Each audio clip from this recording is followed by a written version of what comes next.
Welcome back, friends. It's another episode of The Mindful CEO. I'm your co-host, Chris Angel, here with our host, Aaron Hendon, What's the up? man with the purple crayon.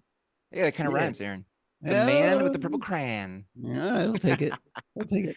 Set Thank us you. up today, Aaron. All right, good. I will set you up because Anna is one of my favorite people, and that is really no shit the case.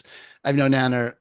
Okay, so if now we're coming on 20 years or close, right? I mean, if what we said pre-show is accurate of when you first started participating around the center, it's probably at 15 minimum. And and so Anna's been in and out of my life in various different categories. Most recently, she is an energy worker and a business coach, and we're trying to figure out what the container is for Anna, like where to put that. But we wanted her on the show because she's got so many different overlapping conversations for what we're building and the kind of mindful CEO that we're out to empower. And this is a whole nother take at it from the somatic body work and the Qigong perspective. And with that, Anna, really welcome to the show. Yay! Thank you so much for having me. Yay, it's great to have you. Yeah, most recently you were working with my wife. Yes! I love Kael. Such a Yes. sweetheart. Such a deep, rich soul. She is all of that and totally hot, which is good. Yeah, so that's actually a good entree into it is because you've been doing Qigong work, and I think we were gonna teach a class and no one came or something. Like we had started a conversation for that a while back. And I know you've been running from burnout to brilliance, but what was the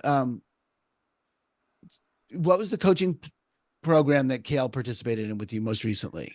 Oh yeah, so it's called Alive, and it's a membership that we have. We actually do it now for corporate wellness as well, but basically it's an acronym, and so it's allowing yin to yang, and then these are 5 energy principles to really help you shift from burnout to brilliance and embody your soul's joy.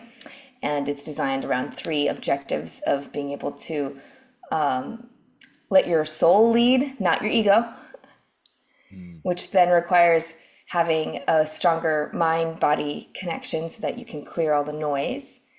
And then before I go through the 3 objectives, though, I was going through the acronym. So allowing yin to yang, and then listening within, inspiring soul first. This is about your morning rituals and making sure that that's infused, and then just doing busy actions for performance. And then V is for valuing fears. So really a new relationship to love and embrace like little children under your arms. And then E is energizing daily flow. And that's about moving your body and really circulating the energy so you can accumulate and then harness that as well. So yeah, those are the points the themes that we go over each month that she was in, and people can get certified in this and teach it as well, but it's a somatic mindfulness program. Cool. And you wrote it. It's your program. Yeah. Great. And so and it was what, 3 months? How long? What was the structure of it? 6 months. Yeah. 6 months. Yeah. Got it. And then it was a year initially. We made it 6 months, and then now it's like, you can do the 6 months as part of the year-long certification. Anyway, it's in 6-month modules. So very cool. Yeah, so that's the kind of coaching that you moved into now. But you were when you started this, you were more of a traditional business coach, yes? Yeah, I call myself a business energy coach, right? Because I was able to bridge the world of spirit with business. Great. Well, this is that's very consistent with the unstated mission statement of the mindful CEO is bridging that world. And before we get it, we're going to get a little more esoteric. I know I have all these conceptual questions to ask, but just talk a little bit about that journey from, was it spreadsheet management, like that world of the numbers, to the world of energy, and how did you find yourself bridging it, and how was that both? How did it happened, and then what was that journey like for you? Like there's got to be some kind of revelatory revelation. Yeah, experience. So just talk to me about that journey. Absolutely. So when I was a business coach, I always wove spirituality anyway. It was there, but not branded as that, not forward. It was kind of in secret, bringing it out. So it wasn't like a huge leap in that way of what the actual clients needed, but mostly, people want to make more money.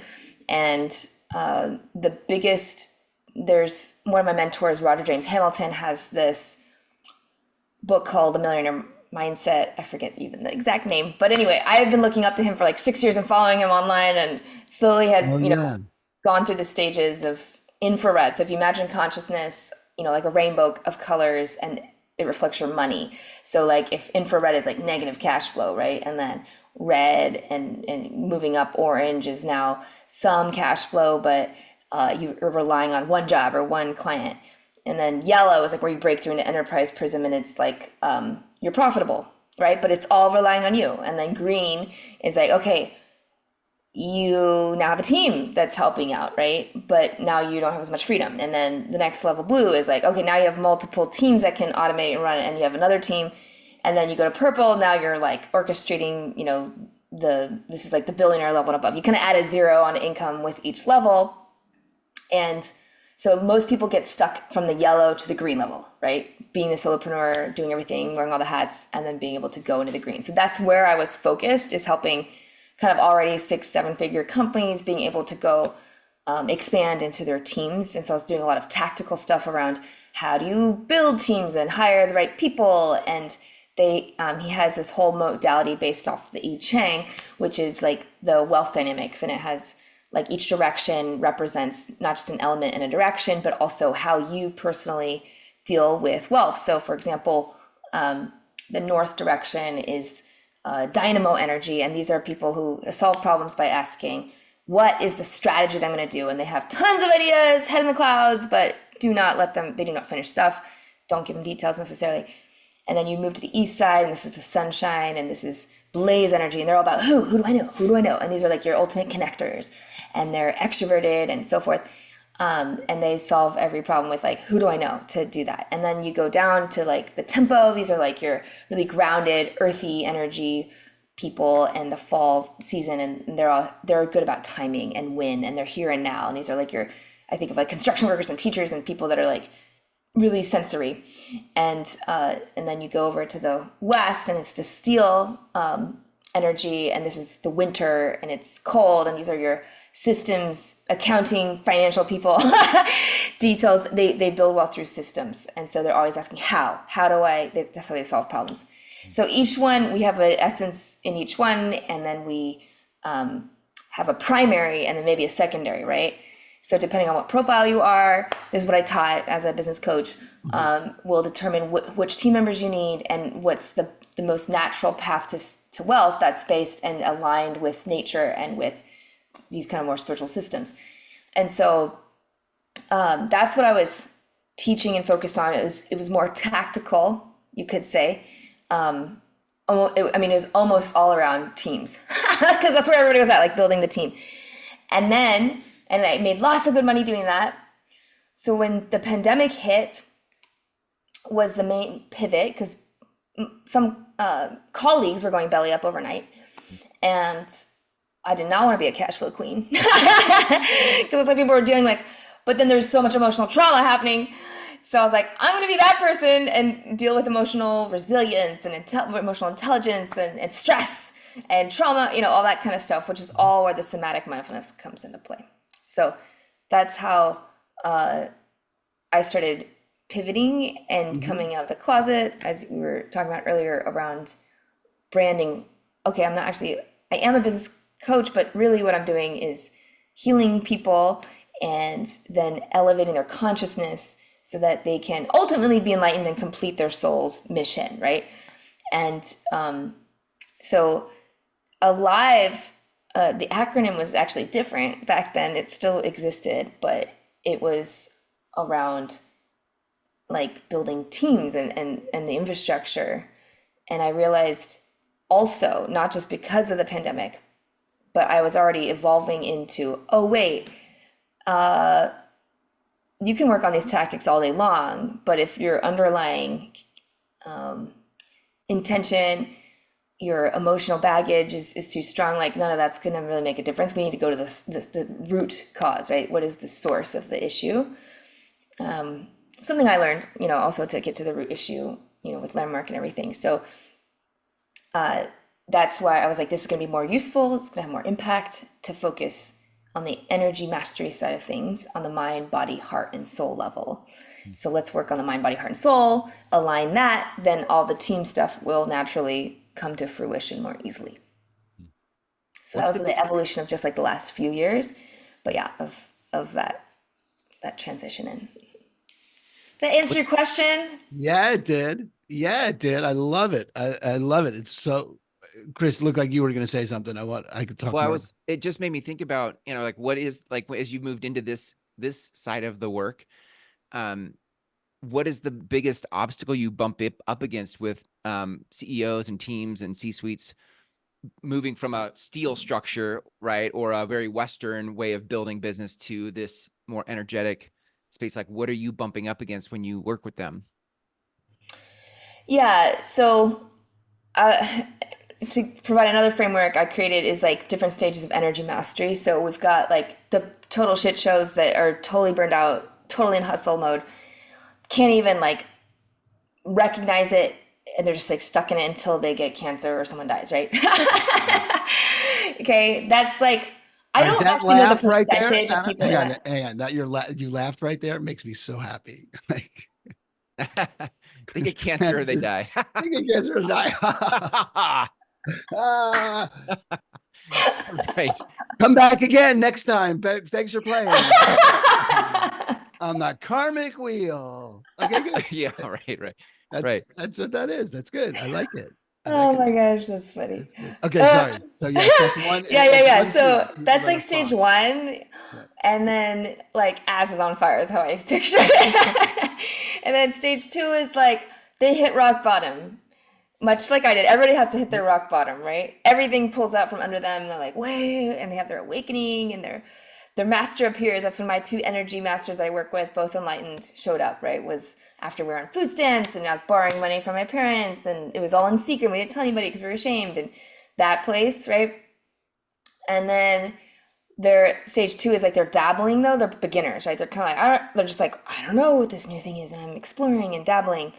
And then stage three is where they've chosen like a few pathways to follow and they already have practices in place. And then that's where it's probably best to work with me, is in that more intermediate stage. And then the fourth stage is they're teaching this to other people as teachers, like Kael, right? You're Aaron's wife, and who's an wonderful energy healer. And but they want to deepen the practice. And so my specialty, again, is when I say somatic mindfulness, is like specifically in the healing martial arts of Qigong, Tai Chi. I'm a black belt in Taekwondo.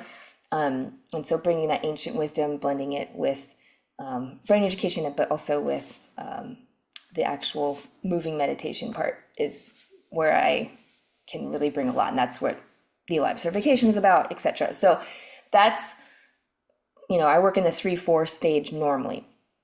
Back to your question, Chris, of like, what I see is it's like people are all along the spectrum, and I feel like, and maybe this is a misperception, but it occurs like the people that could have the biggest impact that are in stage one can't their awareness levels have to be, their consciousness has to be high enough to know that they need help, that they ask for help and seek the help. So I feel like case in point, there's someone, dear friend, we both know her. Anyway, very successful entrepreneur and has gone through health issues. And when I speak with her, she's completely burned out, right? She even took one of my classes and knows, but the struggle is just prioritizing their health and self-care enough. Mm-hmm. If there's not a problem of like a disease or something they're actively working on, then it's like it gets put by the wayside. And that's what I see as the biggest like issue or challenge, one of them. Does that make sense? Yeah. Yeah. So it's like either I have to like, I'm like, how can I help people, right? Because they have to want, you give them what they need is self-care and new habits and so forth. What they want is just to get it fixed, whatever they've injured or broken fixed, so they can just keep hustling, right? So then I work on the other extreme with the people who already know it, already have practices, etc. But maybe they're not making as big of the impact, right? Money-wise or impact-wise in the world. Do you know what I'm saying? Like they gravitate, those personality types. It's good. Well, one They're of the all things, like Chris, super spiritual coaches, but and they're super successful of those people too. I'm just always looking like what's the biggest impact, who's the highest level I can work with, because I've always pictured working with like, I don't know why, former President Obama or something, like global leaders, right? And I have worked with like former NFL players and neuroscientists from Harvard and all this stuff, but I want I'm just looking for like I'm a train the trainer, like I want to work with the highest leaders so that they can impact their community. it's great, Anna. There's a whole world in this. So there's the where you're headed, right, in that world, and there's an offer there that Chris and I are really engaged with the conversation, the question, and what makes a compelling offer. We haven't talked about it very much on this particular podcast. For anyone listening, you didn't miss anything. But we've been engaged within the background. How do you make something compelling? And there is that component to it of you've got to offer people what they want, not what they need. No one buys anything they need until they want it. They only buy things they want. You buy tons of shit that you don't need, that you want, and you have tons of stuff that you need, but you don't want it. So you don't buy it, because until you want it, it doesn't, people don't buy, which is annoying. And Annoying. not when I do it, but when other people do it. When I do it, it makes total sense. When I'm there, I'm like, well, fine. But I'm totally justified, and everyone else is a pain in my ass. So that question about, constructing the offer, in a way that would leave people wanting it, right? Especially when you're getting into energy work inside a conversation, inside a paradigm of hustle culture, right? How lining those things up. Speak a little bit about that, like how you speak about what you do, because you don't have it neatly boxed yet, right? We talked about that, right? Are you an energy coach? Are you a financial wellness, personal wellness coach? Where it's not. And here's the other piece. Okay. This is actually probably a more interesting question. That's where I'm going with it. But, oh shit, I just lost it. Answer that question and it'll come back to me. Okay. I do feel like I have a package. So like, you have your typical, what do you do? Right. The dreaded question. Elevator speech. Right. So I say, I know who I work with very clearly. Like I work with high achieving, mindful entrepreneurs, CEOs, global leaders. Okay. Making a big impact with a big vision. And I help them shift right from burnout to brilliance so that they can embody their soul's joy and have more health and happiness and peace. So that's what I do. I don't know if that communicates, but I think that's enough in layman's terms. No, it does. It does. Yeah. It does. And if I reduce that down to a phrase, it's like I give people more energy, right? To not rely on outside sources for energy, even energy healers. I hate saying that because it kind of undermines what we do, but like tap into the boundless energy within. That's like I keep redirecting back. I want people to self-coach, self-heal, self-do everything. They're the best doctors. They're the best coach, period. And when you tap into intuition, right, there's no better advisor. So we're in a new era, right? The guru is done. Like everyone's a guru. Everyone needs to rise up and realize their own divinity. So that's what I'm shifting towards, right? The wisdom is in the collective and the community, the satsang. And so I focused for years on building that community, and I'm shifting now more towards that's been the chapter the last 7 years, maybe 5-7 years. And now I'm in the midst of, I'm a singer-songwriter, I'm a performance artist. And so how this all connects, if I were to say very simply, what do you do? I'd be like, I'm a Qigong instructor.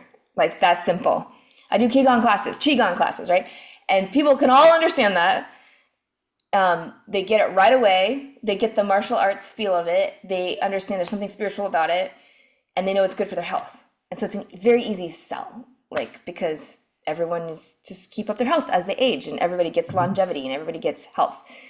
So, you know, when you hear health and wellness, like, you get a picture. That's why well-being is a little more holistic, of not just working physically, but the mind, body, heart, and soul. But being able to just simply say, I go 2-time TEDx speaker, author, and Qigong instructor, right? So that I've been leaving the word coach out of it because it gets all muddled. Like, is it a health and wellness coach, a well-being coach, leadership coach? The coaching will come naturally from Qigong classes if they want to go deeper, right, in their journey. Now I can become more of a spiritual advisor, mentor in that journey, to unblock all their shit in the way. But I don't lead with that. A lot of people do, but I'm so physically oriented, like, just by nature, that's how I learn anyway. I'm kinesthetic that way. So that's like where my happy place is. And like I said, I'm kind of pivoting from really building this community, which was really, I'm not gonna lie, like super, super, super, super hard. Like, after really pouring so many resources into Mighty Network, and, you know, I had shifted off a Facebook group because Facebook's evil. No, just kidding. Anyway, we love Facebook. No, I don't. So I'm a conscious business as well. So I'm like really into people, plant first, and the quadruple bottom line. So anyway, in this next chapter, shifting from, it's not, the community still needs to be there, but I'm realizing where my strength is to attract through, like, speaking and Qigong performances and that sort of thing, to then just grow the Qigong classes.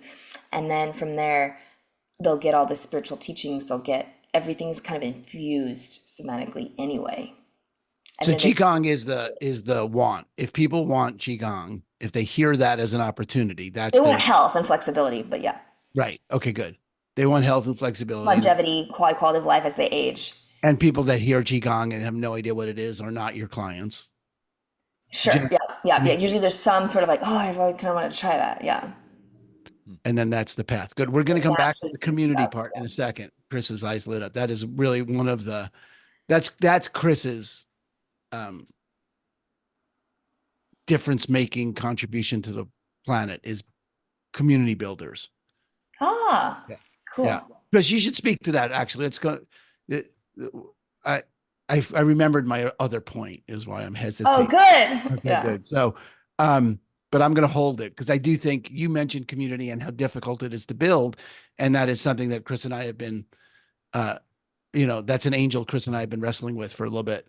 And yeah, Chris, you should speak to that. I think it'd be a good conversation for you to have with Anna, just given what it is, your overarching commitment and where you see yourself contributing in the world.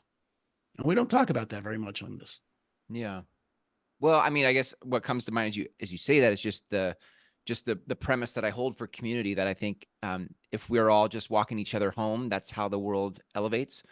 Like you said, the age of the guru is dead. Like, I feel like we live in a world full of pedestals where people are looking to everybody else for their answers. And it's not until once you can own the divinity that you are, and you see everybody else the same, then the task becomes to walk home in that energy, and it helps to have others reflect it back to you, right? Who have the same belief or perspective. Like, I am the divine, you are the divine, and if we both understand that, then we can resource one another and we can walk each other home without abdicating our agency or our responsibility for our own life. And so I think community is a container that holds that possibility. And without community, what you're ending up with is a bunch of solo people trying to do stuff on their own and funnel hack everybody else. Oh, you have more results than me, let me funnel hack you. And so it's always a game of comparison. But in community, I don't think the comparison is as prevalent. I think it's a lot more like, I respect myself and I respect you, and we find some synergy between us. So that's why I think community will be a container that changes the world. But that's a nutshell, Aaron. I don't know if that's... It's good, and then your business, the Groundswell Collective, is training community leaders, is developing. Right. That's Chris's hustle. That's right. So I'll find people kind of like you, Anna, that want to change the world and want to invite others into a community and a conversation that hosts that conversation moving forward. And so, for example, with Aaron, it's the Mindful CEO, and how do we blend spirituality and business together, and finding others who want to walk that conversation home. And then there are other communities that are in creation. But yeah, anyway, Aaron, to your point, that's the Groundswell Collective and what we're working on. And I was just thinking about it in terms of, that synergy with you and Anna, just Anna as an SELP leader, just, as someone who's obviously not doing that now, but at the same time, that foundational conversation, self as community, is not absent from this. There's not, I was thinking about it more in terms of just a personal connection between you two, like the common ground that you share. But we have found it challenging, and it is definitely challenging to build a community. And Anna, I would love for you to speak to that, what you, just in terms of your business model and, what you found in building that community, and how that went, or how that's going, or what you see about that. Because that's something for sure where we do actively grapple with. Totally. So I feel that when I say it was tough, online community was tough. In person, much easier for me. And so I'm not saying that's the way, it's just for me. And so in the pandemic, obviously there's a kibosh on that for a bit. But prior to that, and that's how I created my business community, was just through events. Everything was in person. And so moving forward after post-pandemic, or whatever we're calling this, it started with the Qigong classes, right? In person, because I was doing everything online. And this is pretty recent. I mean, this is like last fall where we started coming back out. I started building relationships with all the local fitness gyms and the studios, right? They have their hubs of community. And so I'm building partnerships with them to introduce this work, with their members and so forth. So I have the vision that once I have enough students that are committed to the work, they're not just one-off drop-ins, but they actually come month to month. My model, I have a subscription model for the Qigong community. And, once there's enough people, we open up more classes. Once that builds enough, then the online community can come, or not, or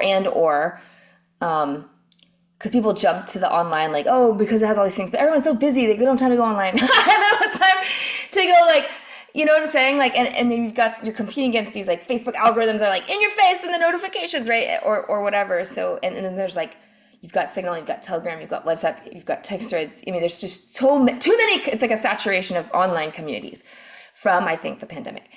And so why would they come to yours, right? Because I specifically left my growing, fledgling Facebook group because I don't want to say anti-Facebook, but I just really disagree with the models on every single level. And so I didn't close my account. I'm still on there, but I went from daily, it was for 10 years I'd grown. I mean, this was painful for me. For 10 years I'd grown my presence on there. And in the pandemic, that was the one I picked in the very beginning, before all the whistleblowing and everything. To grow. So I had 600 people. It was growing and growing and growing. And I kiboshed all of it. I moved everything over to Mighty Network, which is a private, no ad, conscious platform. And I just significantly was less active, every month now, right? As when I go on Facebook. And I moved over to LinkedIn, kind of thing. So those were conscious choices I made as a conscious business. Because when I was a business coach, I used to, I still do, but it's not the main thing I'm doing. I preached the quadruple bottom line, right, of how to measure impact, people, planet, profit, and presence, which was the whole well-being, present, piece. And anyway, so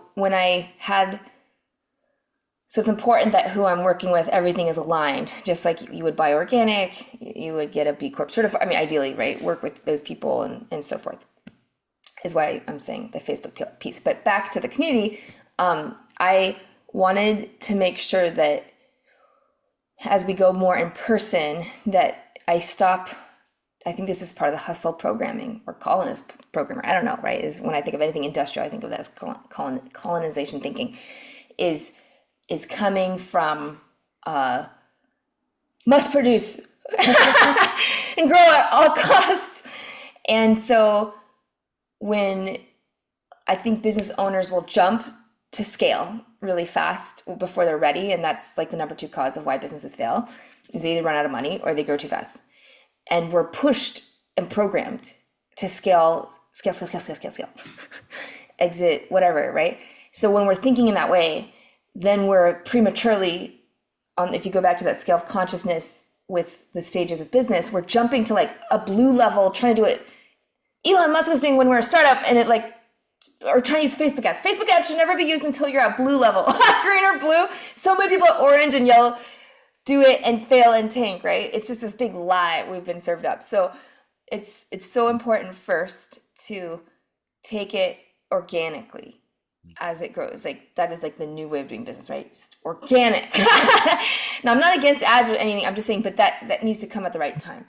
And anyway, so back to community. If as we emerge from the post-pandemic era and we move in person, I'm waiting organically to grow the students of consistent students. And at that point, how I'd grow the community is through quarterly satsang events where we're having like some sort of spiritual, like dharma topic over a very nutritious vegan meal, overlooking in nature.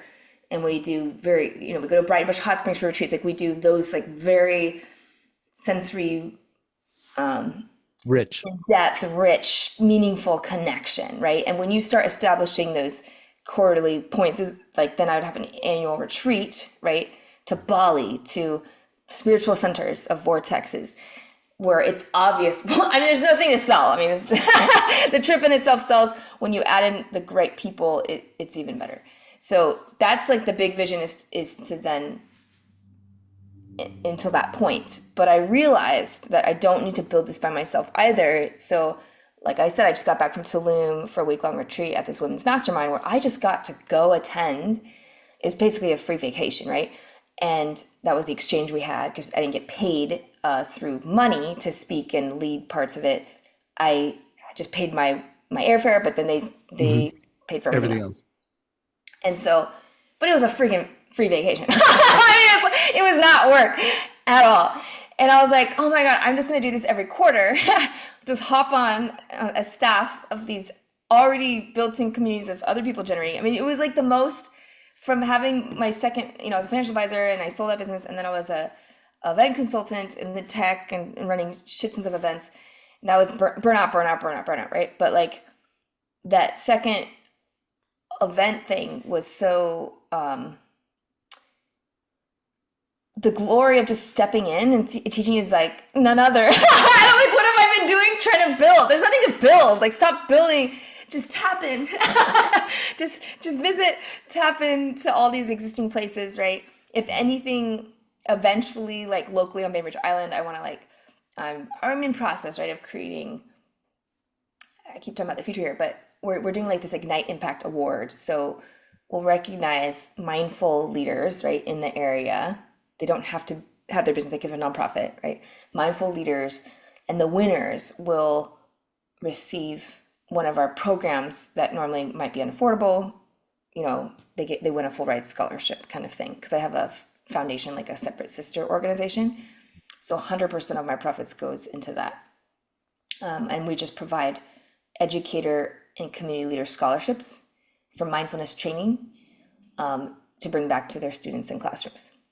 So that's like impacting the next generation. So that's like the big SELP project, the Self-Expression Leadership Program project that's always at play. I have done so many projects. I never stopped doing that. I truly embody that piece of it. But anyway, sorry, I'm saying a lot. So your listening is very pristine because I'm like, I never on podcasts talk about this stuff in this way, but that's where the future is headed of building communities. I totally get it. It's well, okay. So you said a lot. So I said, I totally get it. I got about half of what you said. So I can't wait to listen to it again because there's just so much in there. But I think that for me, the takeaway is, live events as an opportunity to, that's the lead magnet, you could say, right? That's the entree. That's what they come in for, right? Because you could do a handout. If you were building an online community, you would have, your 7 video module course on Qigong, and people do that, and you would bring them into the community, but you would never meet them and make that connection with them. But creating events and then tapping into existing opportunities is great. And I would love to talk to you about that mindfulness training and tapping into that community, because that's my path. And what I've been building is that. But I love the, Chris, the thing I'm taking away is that there's people out there grappling with this and solving it for themselves in an authentic, real way that works. And we could be listening for more guests that are grappling with. So if you're one of the 5 people listening to the podcast, and you're someone who's building a community, right? There's the bridge, though. There's the bridge I wanted to ask you about, because, how do you get, I'm interested in your thoughts, because Chris and I have a unhealthy amount of contempt for hustle culture. And, because I don't think there's a healthy amount of contempt you can have. I think any contempt is unhealthy. But, there's that, you're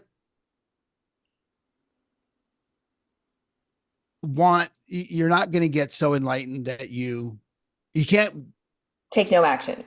Well, no, but it's just, you can't okay, well, now I'm going to get enlightened, so all the goodies get to come to me. You can't not hustle. You can't not hustle in order to avoid the hustle. You can't, Chris, I'm not saying it right.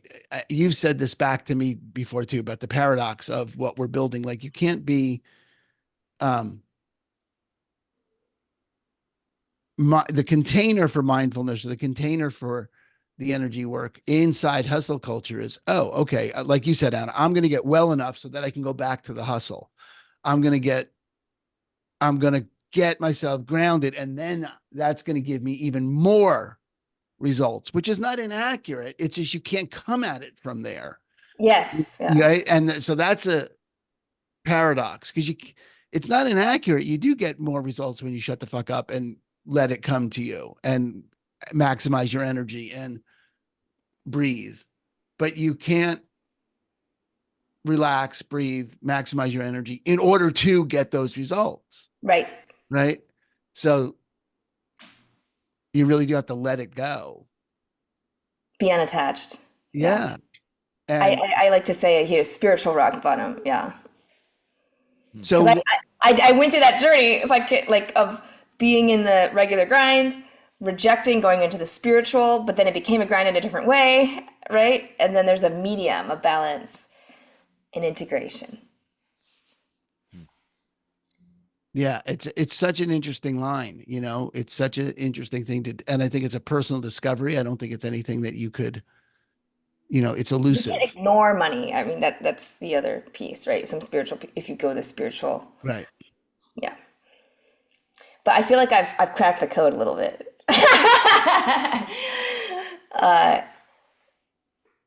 In how, like, the new way of business, the new era of business, and conscious business. Yeah. And it involves going inside for guidance, then looking outside, buying all these expensive coaching programs. Right? Nothing against that. I mean, I laugh because that's like where it came from. Right. But really, you have to, so you first have to face the fires within, right? Because some people, when they first open that closet, like, oh my God, it stinks, or it's like so dark and there's all this trauma, and you have to go through those initial big ones, right? But as you continue working inside and amping up the voice of the soul's guidance, of your intuition, right? From the ego, that's like driving the hustle culture, but instead amping up this like unattached, equanimous voice that's fucking trying to guide you all the damn time if you can listen to it. But we have shitty skills of listening to the soul. Right? And that's what I teach, right? Is like, how do you calm all the noise down so you can actually hear it and discern it, right? Like, sometimes you think it's this, but it's this. Anyway, so you have to really build a relationship with your soul. I mean, number one, okay? Because that is your business advisor, that is your doctor, that is your it's so many things. It's the only thing that's going to be with you when you die. So even your legacy, all that shit, everything goes, right? Nothing's there. But your soul, an aspect of source, of divine, is with you. So let's build a relationship with it. Anyway, so as this gets stronger and powerful, this thing knows everything. So much juicier what it comes up with. Oh my God. And then as you do the mind, people would call it the mindset work, right? You imagine, you really feel, like you can't just say the affirmations, you gotta really feel and imagine yourself as if it's already happened so that you're being it, all the stuff we're told. But you actually do that. That's like the work. So it's not the hustle in the traditional sense, but it's work. And as you do that, and this amplifies, and you get the guidance. Then here's the step. I find it's not usually like here's the 10 steps. Like my brain's gonna turn out. Mm-hmm. Gotta make the funnel, and then right. It's like one stupid little thing, or one little seemingly insignificant thing, and you're like, okay, and so you just follow it. And then maybe you're still confused, or maybe something magical opens up, but then you tune in again. Okay, now what? And it's literally like this blind show, and you're just like, okay, here, I'm here. Okay, take this step. Okay, I'm here now. And you get faster at this process, right? So it's not so long. And then that's now you being soul-led in partnership with the universe, still taking action that manifests a shit ton more than you could ever imagine. And it's happening to me right now. That's why I can speak from it. But yes. Cool. I love that. It's awesome. I mean, that's the metaphor. That's everything you just said is the stuff we resonates completely with. Take the crayon for a walk is the way we've said it, or,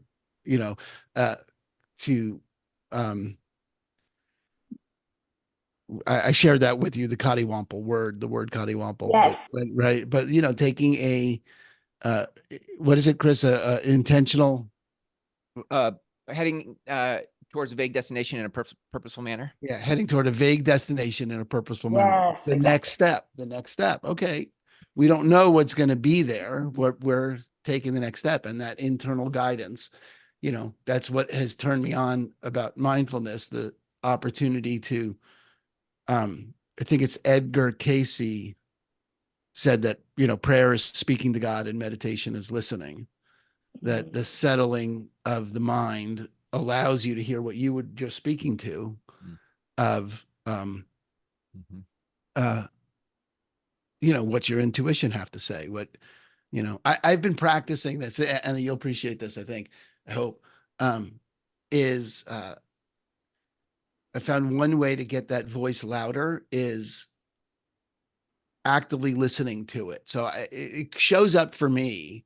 The way I've been practicing is I'll pass something in the living room and I'll think I should put that away. And then I'll think, no, I'm not gonna. But that was just it talking. Did you forget your keys? I don't, are you listening to the prompt? I should call my brother. Are you listening to the prompts when they come, or are you avoiding them because they're not important right now and you don't see the purpose of them, or you could get to it later, which is my favorite go-to, misery couch is like, oh, I'll just get to it later, versus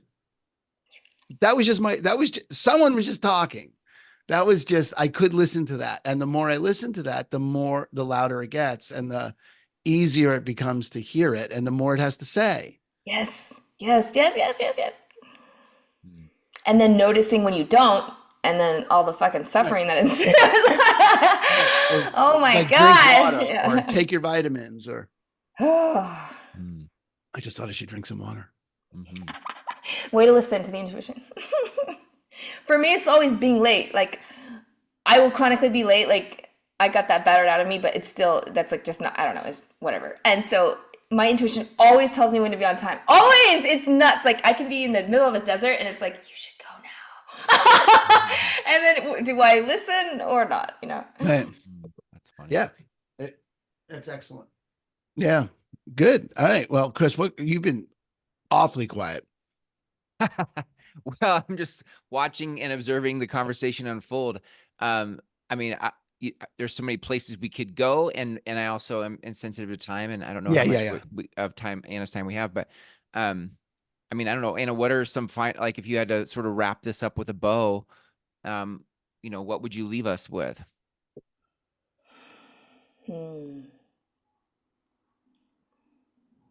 It's just you have everything you need within you. And I think what's there in this conversation is just strengthening your soul's leadership.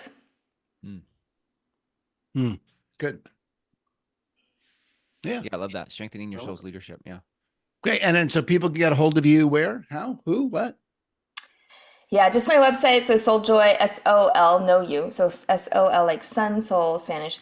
Joy, JOY.life. Souljoy.life. Nice. Great. We'll put that in the show notes, everybody. Yeah. Yeah, so good. And from me, Aaron, I'll sign off with I love meeting other people who are up to this kind of work in the world, because I really think it's, the mindfulness is an inroad to an access point for living out our purpose, living out the things that we feel like are going to make our life fulfilling and make the world a better place. And it's fun to just hear how you're doing that through Qigong and the energy work that you're doing. So thanks for hanging out with us. Absolutely. Any final words from you, Aaron? Yeah. And I love you, and I love our partnership, ongoing partnership, and whatever it is we're building next, which I haven't seen yet, but I can't wait to find out what it's going to be, because it'll be something cool. And yeah, just thank you for your time, and we love you, and come back anytime you have something new to share. We'd love to ramble with you some more. Awesome. Thank you. Great. So good. Thanks everybody for being here. We'll catch you next time. See ya. Peace. Peace.